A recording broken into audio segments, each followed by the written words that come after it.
Bom dia a todos e todas, sejam bem-vindos e bem-vindas à live Enneagrama e as Histórias.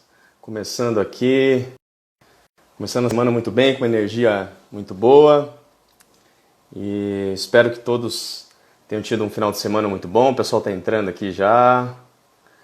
E essa live, que a proposta, né, é trazer o Enneagrama de uma forma diferente, para que a gente possa não só conhecer os tipos e não só conhecer a teoria do Enneagrama, mas conhecer as pessoas que estão por trás dessas histórias e conhecer as histórias dessas pessoas, né? Eu acho que isso é uma riqueza que o Enneagrama traz, muito forte, que diz que nós somos muito mais do que qualquer sistema, muito mais do que qualquer outro tipo de tipologia que acaba colocando a gente em determinados lugares.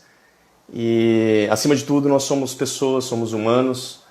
E é muito bom estar aqui com vocês, partilhando dessas histórias, partilhando desses momentos. E a cada semana eu trago um convidado. E essa semana tem uma convidada muito especial, uma amiga querida, que fez o curso de formação do Enneagrama comigo, né? Então estou fazendo uma série, né?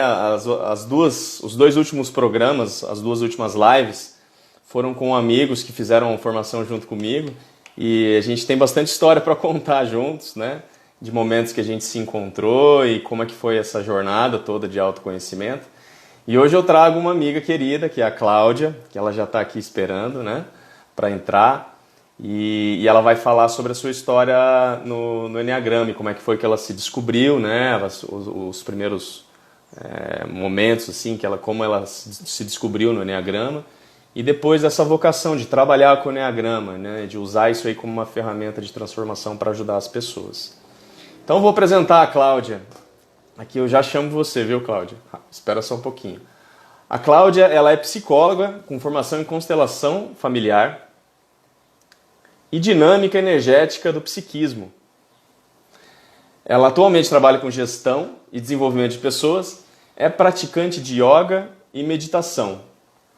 Então, vamos chamar a Cláudia aqui. Vamos convidar ela aqui. O que tem a ver Enneagrama, gestão de pessoas, yoga, meditação? Oi, Claudinha, tudo bem? Oi, Fê, tudo bem? Como é que Já você vi? está? Eu tô ótima. E você? Tudo bem. Me ouve bem? Tá me ouvindo bem? Sim, sim, eu estou ouvindo bem você. E você também? Tudo tranquilo. Ah, que ótimo. Vamos começar aqui, então.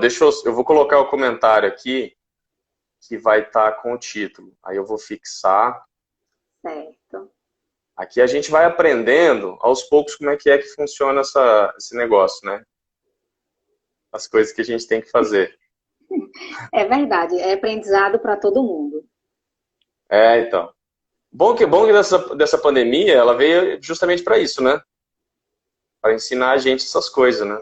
Isso, para ensinar, para trazer coisas novas, porque eu acho que essa questão das lives, dos treinamentos online, eu acho que isso é uma coisa que vai ficar. Que mesmo que depois que a pandemia passar, isso vai ficar, porque é muito vantajoso, tem muita coisa boa, né?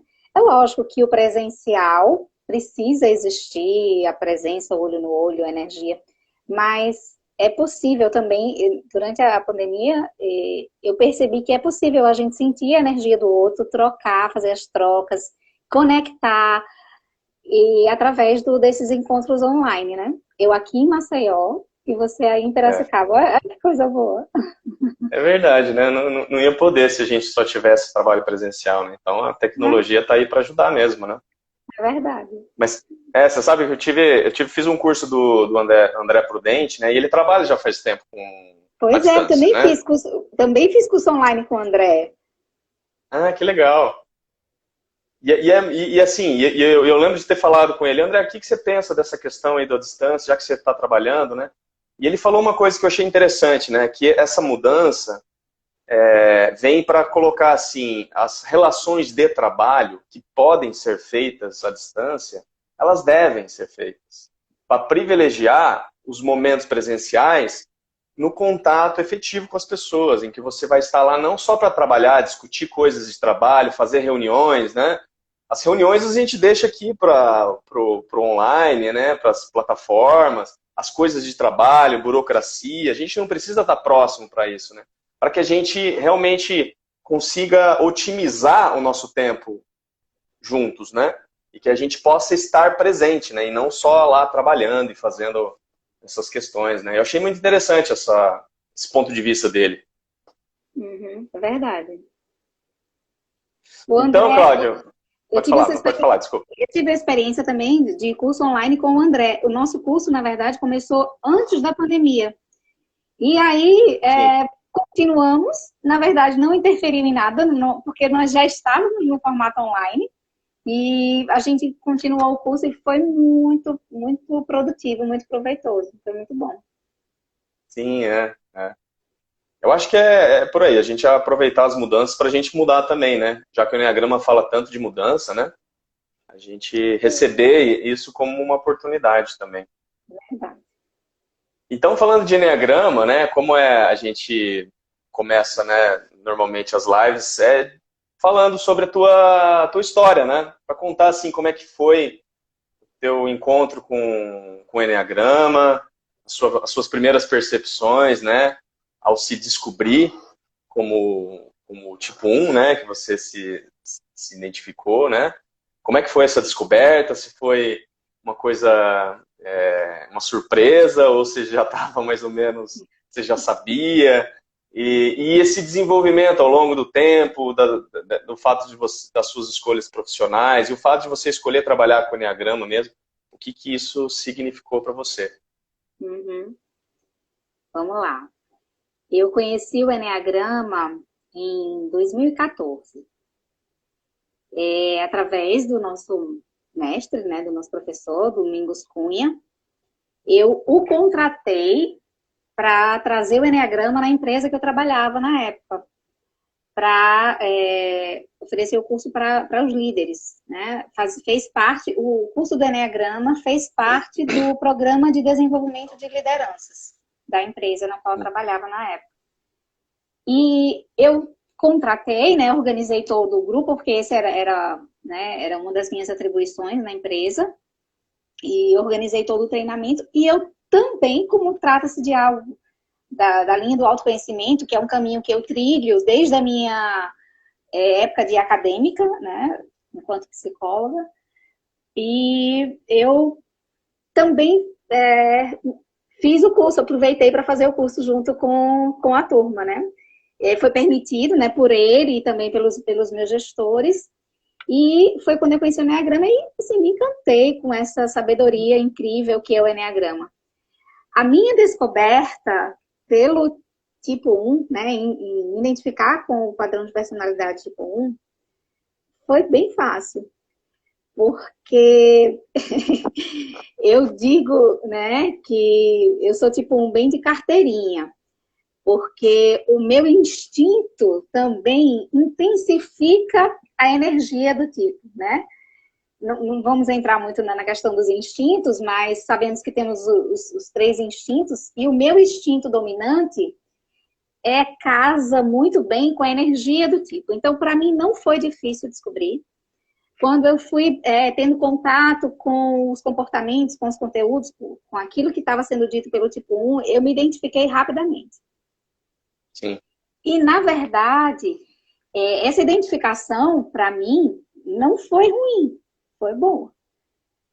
Eu já ouvi depoimentos de tipos 1 dizer que teve raiva, que detestou, né, que não queria ser. Mas eu também já ouvi pessoas de tipo 1 que se identificou, que achou bom.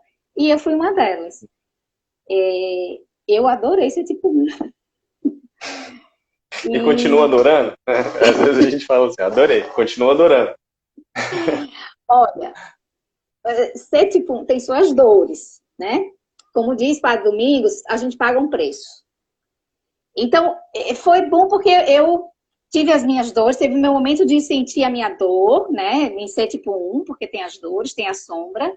Mas de imediato, eu adorei ser tipo 1. Porque, como eu disse, eu sou tipo 1 muito de carteirinha. Então, a tipo 1 é maravilhoso.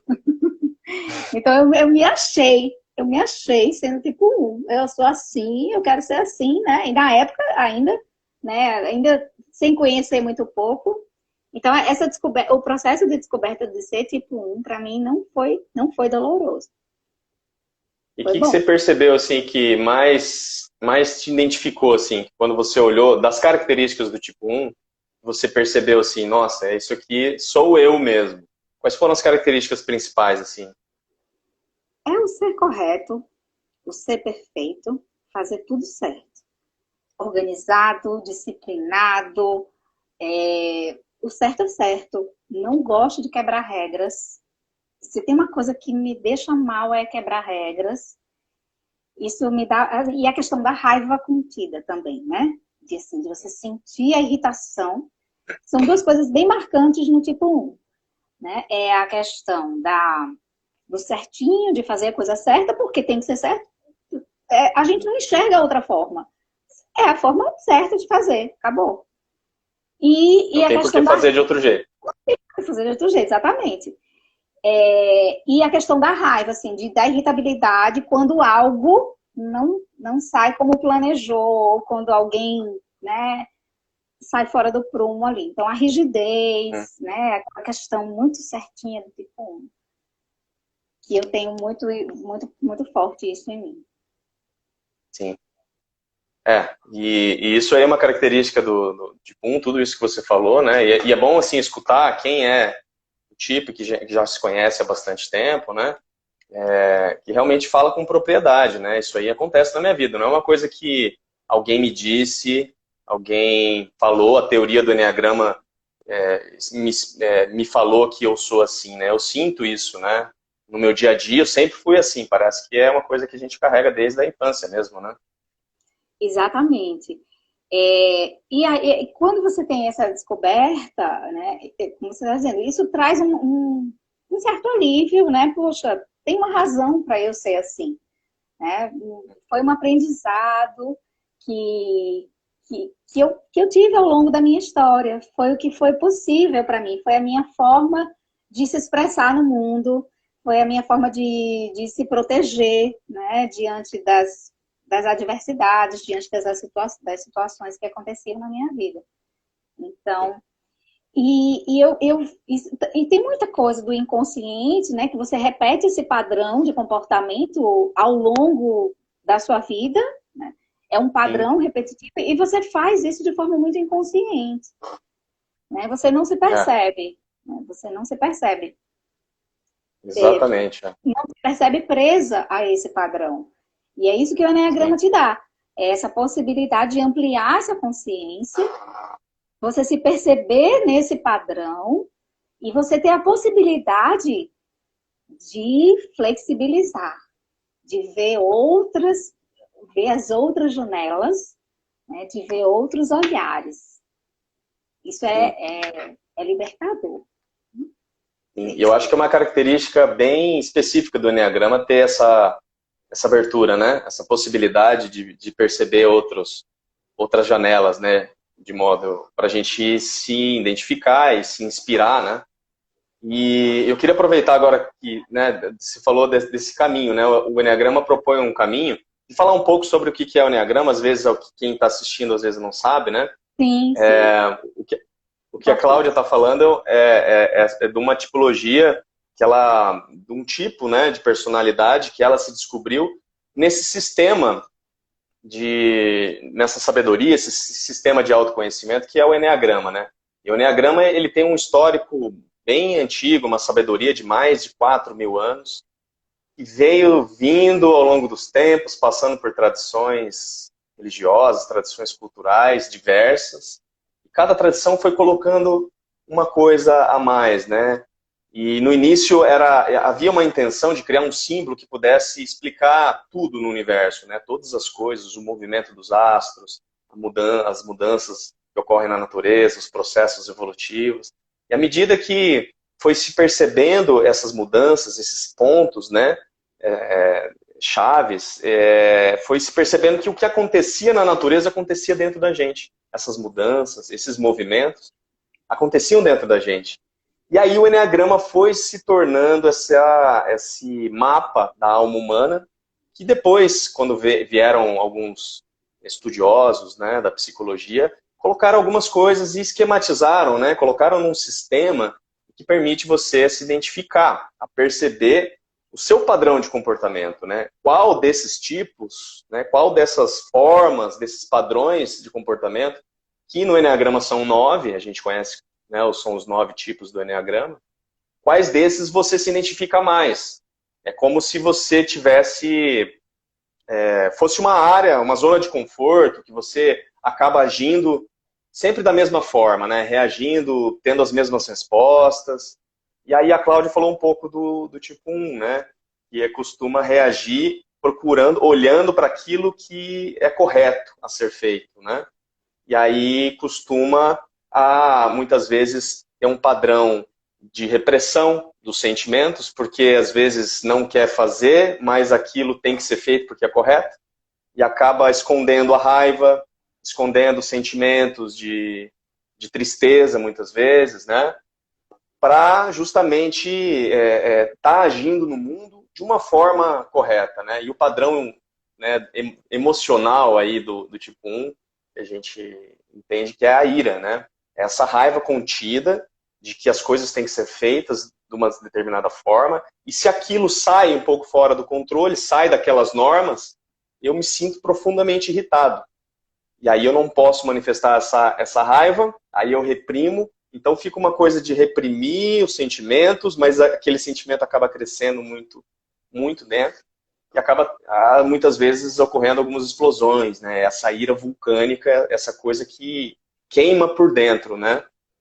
Né, Cláudia? Isso.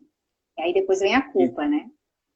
E aí vem a culpa. Porque a explosão, né, o extravasar o sentimento é visto como errado. Eu não poderia ter, não é? Muitas vezes, a gente conhece no Eneagrama, você pode até falar bem melhor do que eu, mas aquela culpa de que eu não deveria ter feito isso, eu fiz a coisa errada. E aí eu volto para os meus mecanismos de repressão dos sentimentos, da irritação, né? Então, esse é um padrão muito específico, né, do Eneagrama, que tem a ver com esse tipo que a Cláudia se identificou, né? E aí, Cláudia, eu queria que você falasse um pouco, pegando esse gancho, assim, desses padrões, né, desses mecanismos de defesa, da personalidade do tipo 1, que você pudesse falar pra gente como é que isso influencia nos teus relacionamentos, né? Consigo mesmo, né? O que esse padrão dessa personalidade faz, como você se relaciona consigo, como você se relaciona com os outros, e no trabalho também, o que isso, de alguma forma, né, influencia, né, nesse âmbito dos relacionamentos na sua vida. Uhum. Certo. O tipo 1, com aquelas pessoas assim da família, ele é bem chato. Então, e depois, isso aí foram as dores que eu fui sentindo depois, né? E me descobrir tipo 1 e me perceber nos padrões de comportamentos que eu trazia. Que eu trago ainda, né? Porque a gente não deixa de ser tipo 1. Então, as pessoas, principalmente as pessoas mais próximas da minha família, né? Filhos e marido, são as que mais sofreram com a irritabilidade, com a rigidez, com a exigência, com o padrão de exigência. Porque durante muito tempo, enquanto eu não conhecia o Eneagrama, enquanto eu não me percebia, eu exigia muito das pessoas. E essa exigência, essa cobrança muito forte, acontecia exatamente dentro da minha casa, com as pessoas que são mais próximas de mim. Que é aquele ambiente que você se sente seguro, que você se sente amado, e aí você consegue ser quem você é, né? Sem reserva, sem máscara. Então, eu exigia a questão da organização. E o que mais acontecia é que eu queria que eles fizessem exatamente como eu fazia. Porque eu achava que a forma que eu fazia é a forma correta. Porque o tipo 1 se acha o dono da razão. Ele tem sempre razão, né? Tá sempre certo. Então, eu tinha esse padrão muito de exigência, né? E acho que principalmente com a minha filha, coitada. Eu acho que ela foi a que mais sofreu, né? E meu marido também, talvez, porque meu marido, ele não é o suprassumo da organização, mas ele também não é o da bagunça, graças a Deus. Porque também acho que senão a gente não estaria nem junto. Mas assim, eu exigia muito mais da minha filha do que dele, né? Da minha filha mais velha. E aí, eu sei que eu fui bem chata com relação a isso, né? Em alguns momentos. E também, tanto da exigência como da explosão, quando não dava, quando eu via que aquilo ali não estava do jeito que eu queria que tivesse. Então, realmente, eu explodia. E hoje eu brinco com a minha filha, né? Que ela também fez o Eneagrama. Então, ela já se identificou com o seu padrão de personalidade. E aí eu digo, olha, agora você me entende, eu faço brincando, né? Porque isso não, o Eneagrama não deve ser utilizado para justificar comportamentos. Mas eu brinco com ela, disse, eu digo que quando eu explodia, se eu explodia é porque eu amava, né? Também a expressão de que ali eu amo, que eu me sinto segura, né? Aí eu brinco com ela com relação a isso. Então, esse foi o preço, assim, que eu paguei, assim. E hoje eu fico feliz, assim, em ver a minha trajetória de amadurecimento, que eu fui, ao longo do tempo, através da caminhada, com as pistas, com o caminho de crescimento que o Eneagrama oferece para a gente, da gente se perceber e ver onde é que a gente pode melhorar. Então, eu considero que hoje eu avancei bastante nisso. Eu respeito o espaço do outro, a forma de ser das outras pessoas, né? E tento me trabalhar muito nisso para não exigir das pessoas que sejam iguais a mim, que façam a coisa como eu faço. E no ambiente de trabalho já era diferente, porque lá eu tinha que ser educada, né? Correta. Não que eu seja uma pessoa mal educada, não. Mas no ambiente de trabalho não me permitia explodir, não me permitia, né, reclamar. Então, eu não tinha problema de relacionamento, mas existia a irritabilidade interna e ali contida, né? Contida quando algo não acontecia da forma como eu planejei. E o engraçado é que eu tinha, né, ao longo da minha trajetória, eu tive um parceiro de trabalho, né, que a gente dividia as tarefas, que ele era tipo 9, que é uma asa que eu preciso desenvolver.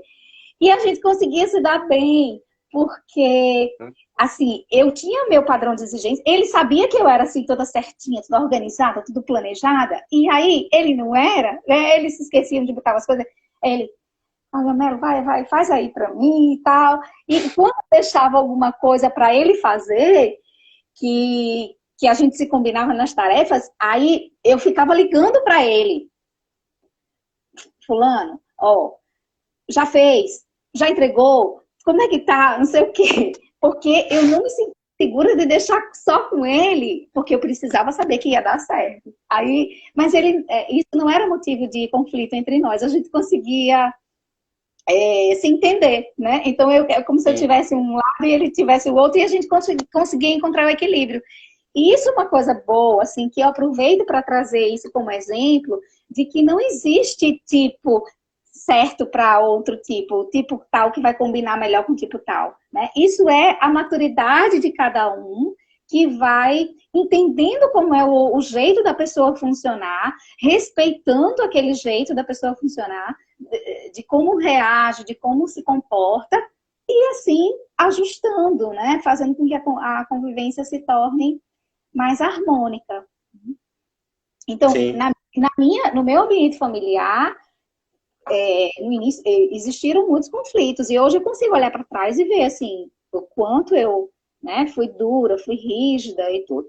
Mas assim, abraço essa minha sombra e hoje consigo ter uma outra forma de olhar para isso, né? E de entender. Então, mas ainda assim, tem coisas na minha casa, né? Eu permaneço sendo disciplinada, eu permaneço sendo organizada. E eu tenho muito prazer em fazer isso. Eu tenho prazer em ser assim. Eu adoro organizar minha casa, eu adoro organizar as minhas coisas pessoais. Então, tem coisas que sou eu quem faço em casa porque eu quero fazer. Mas isso para mim não é pesado. Para mim é leve, é prazeroso. Então, eu hoje entendo que eu consegui chegar nesse equilíbrio, né? De tem coisas que eu tenho uma funcionária em casa que me ajuda, né, nas tarefas de casa, mas tem coisas que ela já sabe que sou eu que faço. Né? E eu não exijo dela. E eu não exijo dela que faça igual a mim. Mas aí só tem uma coisa engraçada, assim, que ela arruma de um jeito, eu vou lá e arrumo do outro. Aí ela arruma de um jeito, eu vou lá e arrumo do outro. E isso já é uma coisa assim que eu gosto, para mim, ficar harmônico daquele jeito. Mas assim, em nenhum momento eu exijo que ela faça como eu quero. Né? Então ela faz lá do jeito que ela acha, e quando eu quero, eu vou lá e boto do jeito. Mas coisa pequena, coisa boba, que isso serve até de coisa de fato engraçado aqui pra gente aqui em casa, sabe? Sim, é. E é bonito você estar falando isso, que muitas vezes a gente acaba encontrando pessoas que trabalham o Enneagrama daquela forma assim, que a gente tem que mudar, que a gente tem que se transformar. E eu acho que principalmente para o tipo 1, mas para todos nós, é aquela coisa que você já falou isso para mim, foi uma dica que a Silvinha te falou, né? Olha, se não tá leve, é porque não tá certo. Então a gente tem que caminhar na leveza, né? Isso que você falou, mas eu gosto de organizar, não é pesado para mim, é leve.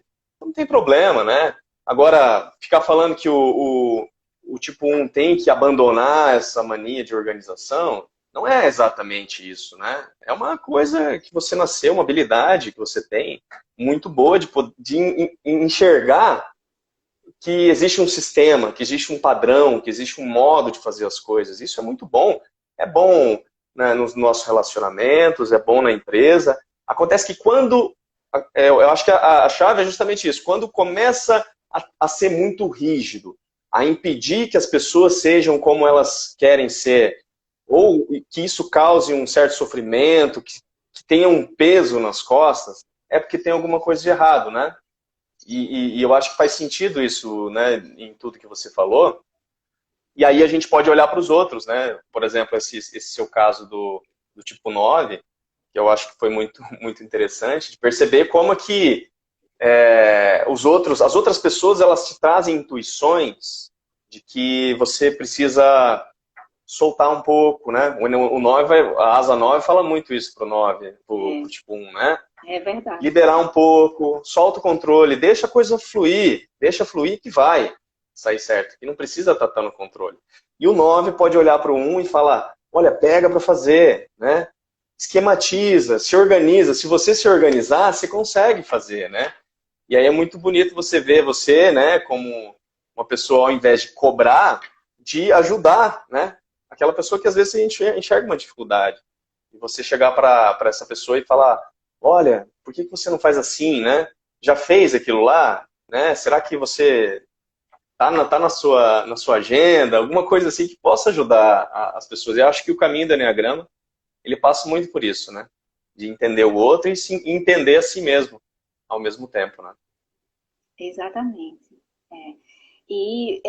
São os dois grandes exercícios, né, que eu vejo hoje e que eu pratico isso, e tento estar atenta a isso mesmo no meu dia a dia hoje, que é de entregar, né, de ter mais flexibilidade para fazer as coisas, né, e para deixar a coisa fluir mesmo, e para fazer, assim, realmente com mais leveza, né, com mais leveza. Sair da rigidez, né, que é muito do controle. Eu tive duas experiências, assim, dois grandes aprendizados. Não faz muito tempo, faz 3 anos e pouco, quando eu fiz duas cirurgias, né? Eu fiz uma cirurgia de esterectomia e depois eu fiz uma outra cirurgia de prótese de mama. E, meu Deus, olha, foi um aprendizado. E a segunda ainda foi pior. Assim, pior da dificuldade, mas do aprendizado foi imenso. Imagine o que é, né? Um tipo 1, inteligência prática, do fazer, ficar 30 dias sem poder fazer nada. E sem levantar os braços. Sem fazer isso aqui, sem mexer, sem pegar. Então, isso foi um aprendizado incrível para mim. Assim, foi muito penoso, mas eu pude ver assim, quantas fichas caíram do quanto eu tinha necessidade de estar ali no comando, na ação e no controle. Então, eu ter que ficar os 30 dias sem poder levantar o braço, sem fazer nenhum esforço, sem fazer nada, sem executar nada, e esperar que as pessoas fizessem por mim, foi muito difícil. Então, teve um momento, assim, à noite, que eu estava sem conseguir dormir, sem posição, e que eu sentia a energia mesmo, assim, como se eu estivesse tendo que sair, aquela energia presa aqui nos meus braços, que eu estava em pé, 2 horas da manhã, acordada, no quarto, tudo escuro, meu marido estava dormindo, e eu, assim, em pé, colocando em prática, né, os meus exercícios de meditação e de respiração consciente, em ground, para poder ter ali, me acalmar e entender que era necessário eu passar por aquilo. Então, assim, era como se a energia que tivesse presa, sem poder sair, formigasse. Os meus braços tinham aquela sensação de formigamento, aquela sensação de aperto, de falta de ar. Então, foi uma experiência, assim, que eu senti no meu corpo, e eu pude ver o quanto eu tinha isso cristalizado e esse padrão mesmo. Eu pude depois, né, dividir isso com meu marido, depois eu disse, poxa, essa experiência me mostrou o quanto eu ainda tenho essa necessidade de ter o controle e de estar sempre na ação, de estar sempre fazendo alguma coisa. Meu marido, às vezes, quando eu chegava em casa do trabalho, né, eu ia fazer as coisas em casa, aí ele olhava para mim, pelo amor de Deus, para um pouquinho, você não para, você não consegue ficar parado. Não conseguia ficar parada assim, sem fazer nada. Não conseguia ficar parada sem fazer nada. Então, essas experiências que eu vivi, da dificuldade de ter que ficar parada, porque existia ali uma limitação física, né, do pós-operatório, que eu tinha que respeitar aquilo, que no início eu levei um carão do meu médico, uma bronca, né, porque tem gente aí de São Paulo que não vai entender, a gente chama aqui no Nordeste, a gente chama carão. Eu levei um carão dele, ele brigou comigo, porque ele disse que saiu um sanguezinho assim, se você não tá seguindo a regra. Aí bateu na minha outra ferida, do tipo 1, repare, de não fazer a coisa certa. Então foi, aí, meu Deus, que vergonha, eu não estou obedecendo o que o médico está dizendo, estou fazendo a coisa errada. Então, aí estou fazendo errado, aí ainda ser repreendida pelo médico. Aí, olha só, aí, outra feridinha lá do tipo 1. Então, esse meu pós-operatório me trouxe, assim, um aprendizado, assim, incrível, e de eu poder me perceber o quanto ainda eu estava presa nesses padrões, né? Muito bom. Que bonito. Isso, né, prova, né, como a gente é capaz, né, de fazer, né? Porque muitas vezes a gente acaba no meio de um processo de autoconhecimento, é muito comum isso, de falar, não, isso eu não consigo fazer. Eu fui sempre assim, principalmente quem tem ainda mais dificuldade, né, que é quando os padrões foram mais reforçados na infância, de falar assim, não, eu não posso viver assim, eu não tenho como fazer, isso é extremamente necessário para mim. E aí vem uma situação que te coloca, né, de uma forma obrigatória, numa posição em que você tem que soltar. E te coloca em prova. Quer dizer, de fato, a gente está passando por um momento desse coletivo, parecido talvez, né, de abrir mão do controle. Quantas pessoas estão sofrendo nesse momento, mas também estão aprendendo, assim como você aprendeu, de que eu posso. Eu não sou preso. Eu não estou necessariamente estagnado, preso nessa necessidade de estar no controle. Eu posso abrir. Não é bom. Eu sei que eu tenho dificuldade. Mas eu tenho capacidade. Eu posso. Né? Eu posso estar consciente e me permitir decidir quando eu preciso estar no controle e quando não. Quando isso não é necessário. Isso é um grande aprendizado mesmo, né? Que você traz para a vida e para os próximos, né? Para os próximos desafios que vierem, né? com certeza virão. É verdade, é verdade. É isso mesmo, Felipe. Viu, Cláudia? Agora a gente estamos entrando na metade da live aqui. Eu queria que a gente entrasse na questão da história. Eu tô bem ansioso para a gente conversar, porque você trouxe uma história tão linda que eu não conhecia. Eu conhecia, assim, de longe. E da tua história com ela, eu fiquei, assim, muito tocado, né? De tão longe que veio essa história, né? Uma história muito antiga. Eu acho que muitas pessoas vão se lembrar, né? Dos famosos da coleção Disquinho, né? Que tinha as histórias nos vinis pequenininhos, né? Talvez muita gente vai se lembrar aí dessas histórias antigas. E aí a gente achou até na internet, né? Eu queria que você falasse pra gente essa história que você escolheu para apresentar pra gente e falar um pouquinho de o que ela significou para você, o que significa essa história para você.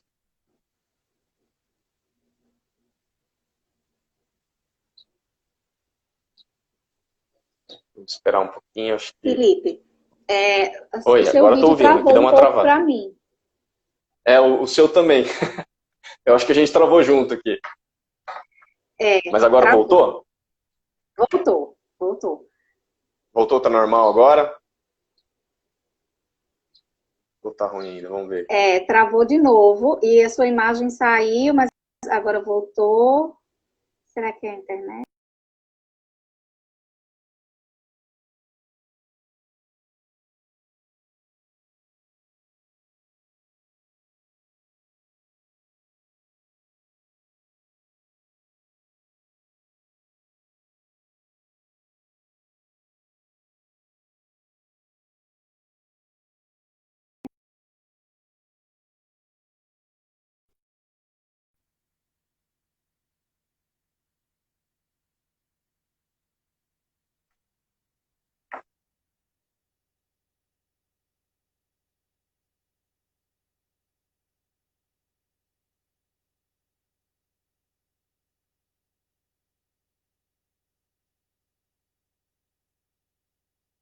Oi? Liguei o meu Wi-Fi, coloquei no 4G para ver, acho que talvez. Isso, eu também fiz isso. O meu tá meio oscilando aqui, o Wi-Fi. Mas Se bem que agora ele. vamos ver se a gente vai no... Pronto, agora acho que vai. O meu sinal estava até um nível bom, mas aí vamos. Talvez tenha sido isso. Agora tá travando mais, não, né? Não, tô escutando agora. Tá. Então vamos lá, Vamos então. lá. Quando você, né, me falou da história, que a gente fez o nosso primeiro contato, e eu fiquei pensando, meu Deus, qual é a história? Assim, de imediato eu quis contribuir com você, porque eu admiro o seu trabalho, eu acho incrível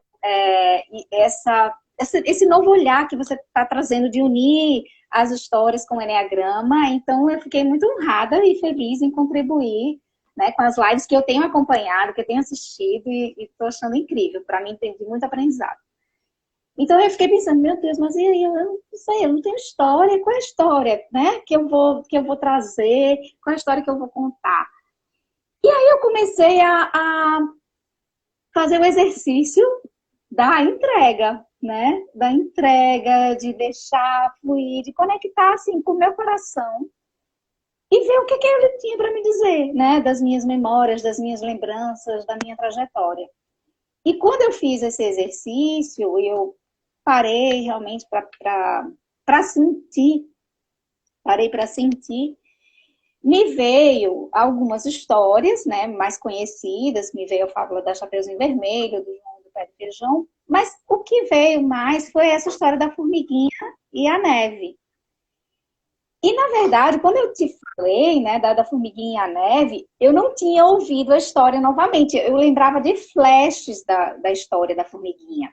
E depois que a gente teve aquela conversa, né, eu achava que a formiguinha tinha feito alguma coisa errada, para a neve tinha caído no pé dela. Só que não foi. Aí eu disse, não foi. Mas aí depois eu ouvi a história, eu me reportei lá para a casa que eu morava quando eu ouvia essa história. E eu comecei a a lembrar da voz da formiguinha, do timbre, da capa do disquinho. Da capa do disquinho. Eu achei o link no YouTube que tinha a capa do disquinho. E aí eu fui deixando que o sentimento fluísse, acontecesse. E aí depois eu fui identificando quantos elementos tem nessa história que toca o tipo 1, que tem a ver com o tipo 1, com a personalidade tipo 1. E o primeiro deles, que depois eu lembrei, foi a questão da formiga, que é o animal que a gente traz, que é ou a abelha ou a formiga, né? Que é aquele animal trabalhador, disciplinado ali, organizadinho, que se planeja, que trabalha sempre, né, para deixar ali a comidinha guardada para o inverno, né? Então, pronto. Então, tipo e formiga, tudo a ver, né? É um animal que simboliza também o tipo 1. E aí, depois, quando a formiguinha estava indo para o trabalho, né? Eu vou contar a história para quem não conhece, né?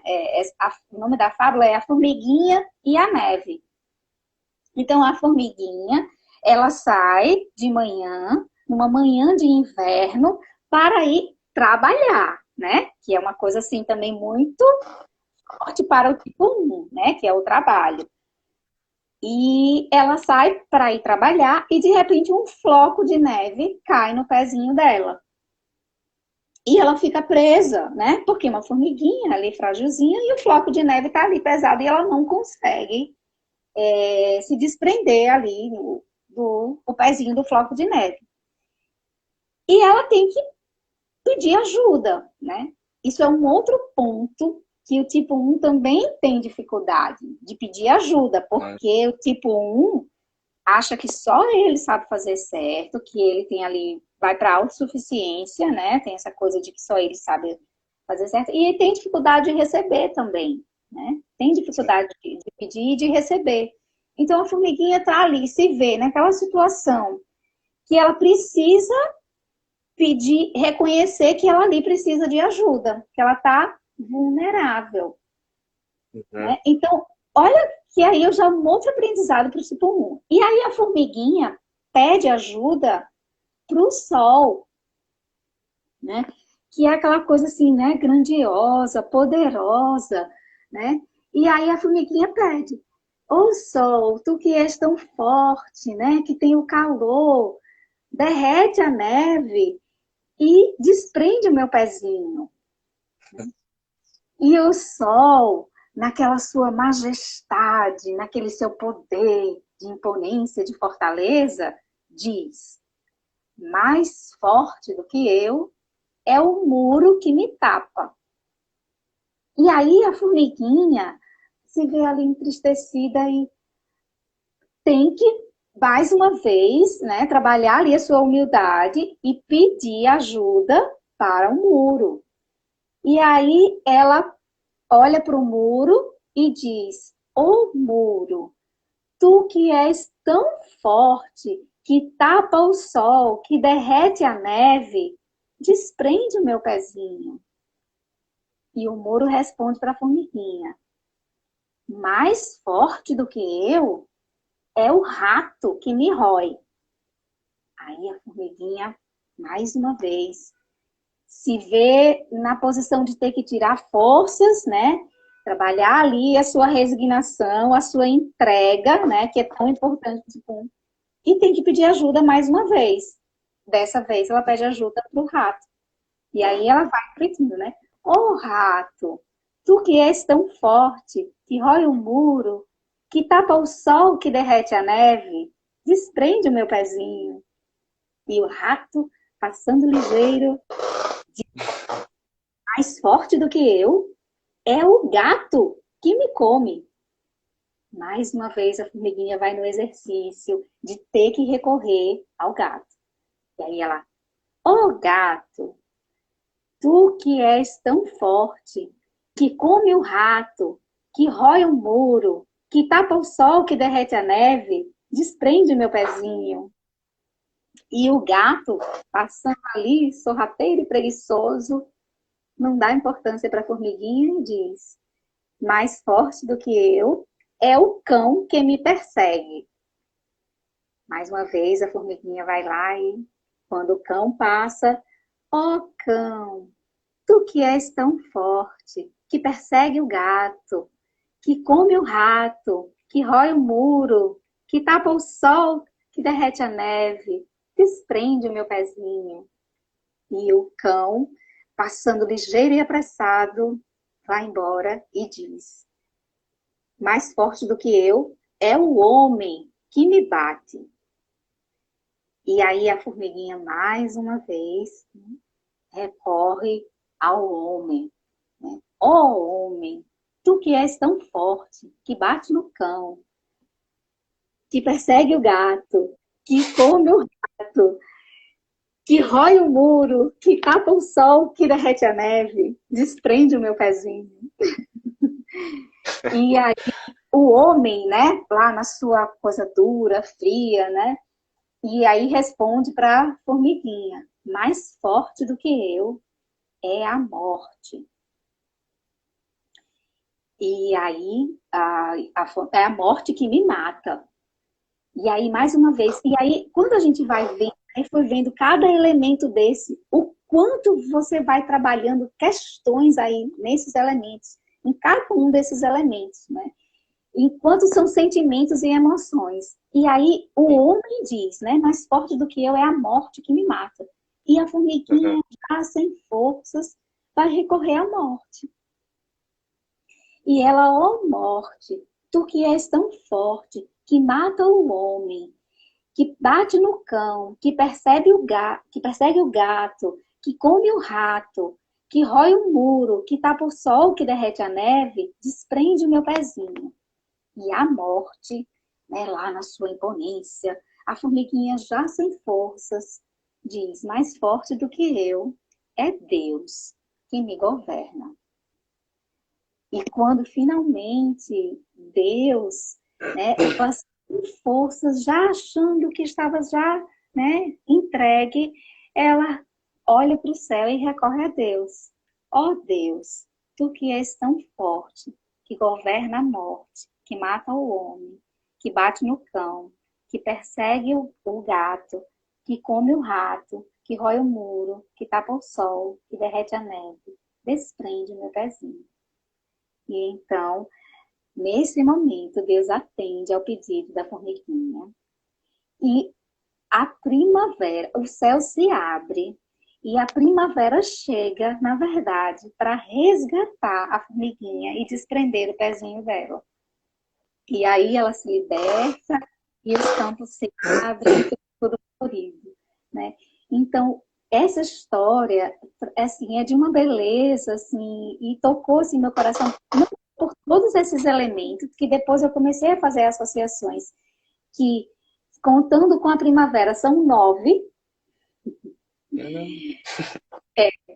O sol, o muro, o rato, o gato, o cão, o homem, a morte, Deus e a primavera. E aí são nove elementos, que a primavera, né, ela recorre a Deus e Deus recorre à primavera para trazer as flores. São 9 elementos.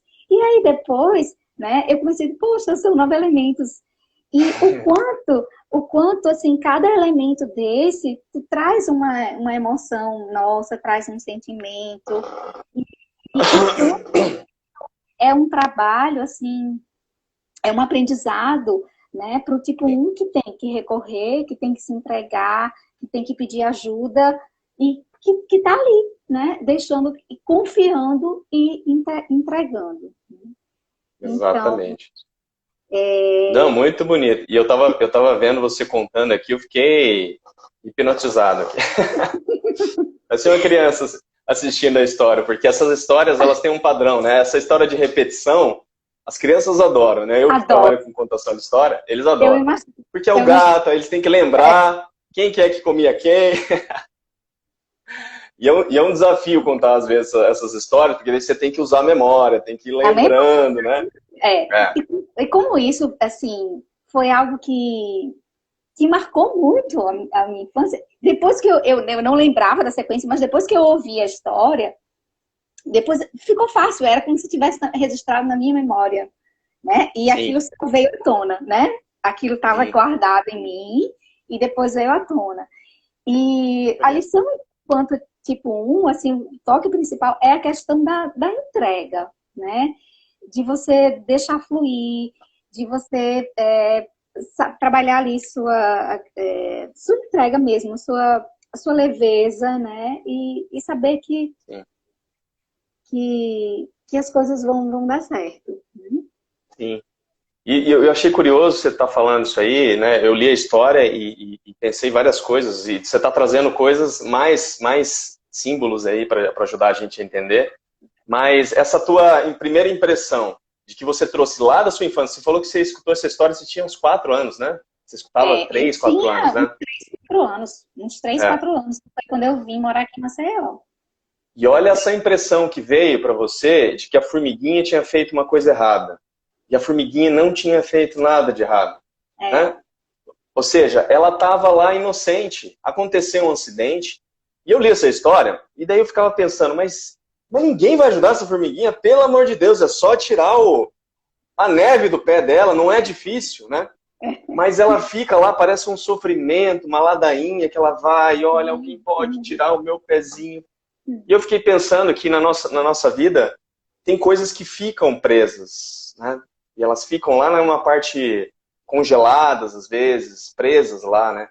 E às vezes a gente olha para elas e talvez não olha de um jeito... Talvez a gente não possa nem recuperar certas coisas que ficam às vezes na infância, né? Eu acho que para todos nós tem essa característica, mas talvez o tipo 1 ele traz um lado de uma repressão, né? Porque se você pensar que o tipo 7 é a criança feliz, o tipo 1 é um movimento que reprimiu aquela criança feliz. Exatamente. Então aquela criança que foi brincar, né? E às vezes a gente pode pensar numa formiguinha que estava indo brincando, de repente ficou presa. Alguma coisa prendeu, alguma coisa deixou ela reprimida lá. E daí não teve como sair. Era uma dificuldade muito grande. Tentou o sol, né? E às vezes a gente pode pensar assim, a gente tenta se iluminar para tentar soltar essa criança que ficou presa, mas a gente tenta buscar a luz e não dá muito certo.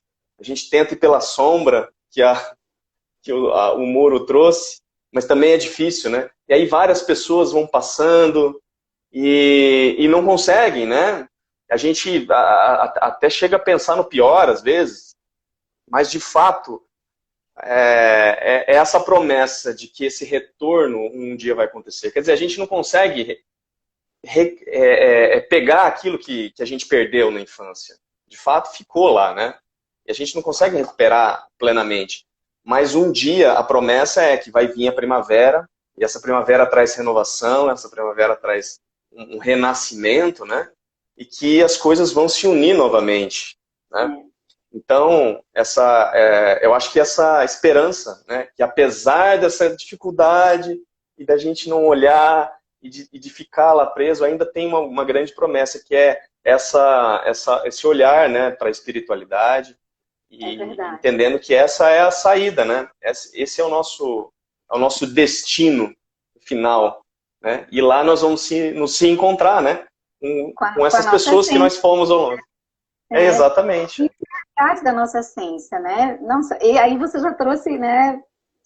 Olha que riqueza tem nessa história, né? Porque quanta coisa você já acrescentou, né, daquilo que eu trouxe, quanta coisa você já acrescentou e que, para mim, reverbera muito no meu coração. Muito. Sabe? Tudo isso que você está dizendo, toda a sua fala, assim, também me toca muito, sabe? Me emociona e só traz mais beleza, realmente, para essa história e mais aprendizado.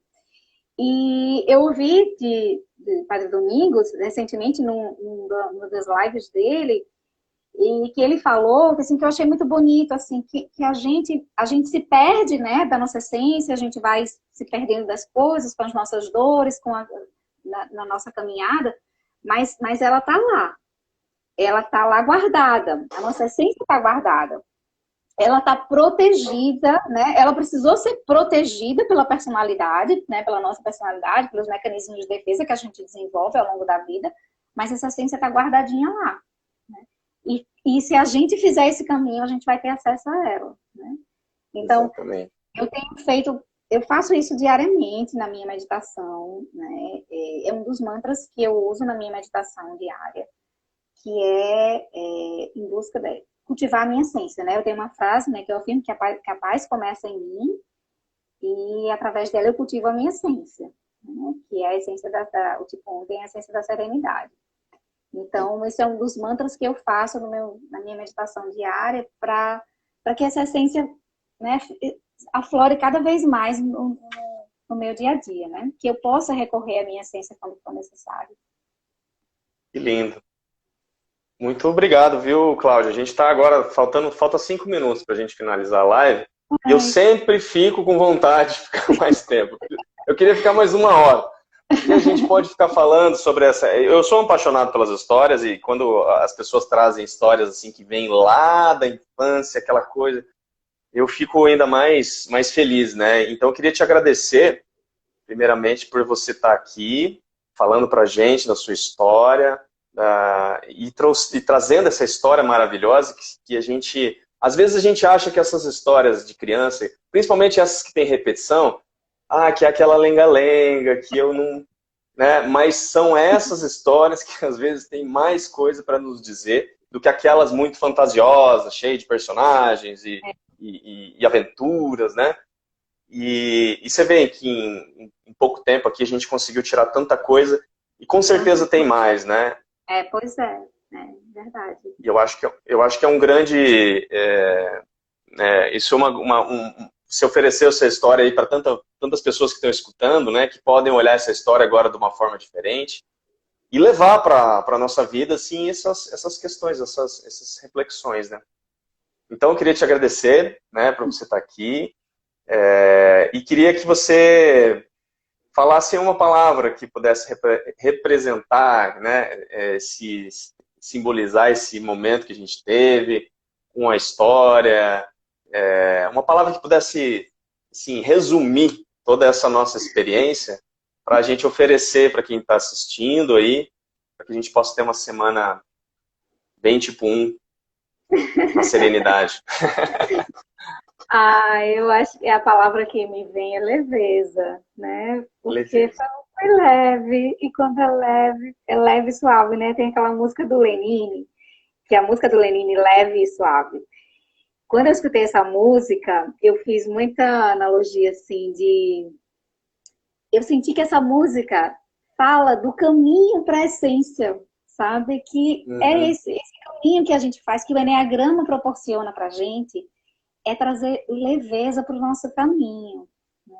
Então, a palavra, para mim, é leveza. Eu estou muito grata e feliz por você ter me dado essa oportunidade de partilha. E a palavra para mim é leveza. Foi leve e suave. E adorei, adorei. Que bom, que bom. Que a nossa semana... Gratidão. Gratidão também por você estar aqui. Que a nossa semana seja leve e suave, como um tipo 1, na essência. Né? Obrigada, Fê. Você é um querido, Obrigado. viu? Você é um querido. Você querido. também. Um grande abraço aí para você. Tchau. Beijos para todos. Obrigada pela participação. Isso, obrigado a todo mundo que esteve aqui com a gente. Tchau. Tchau.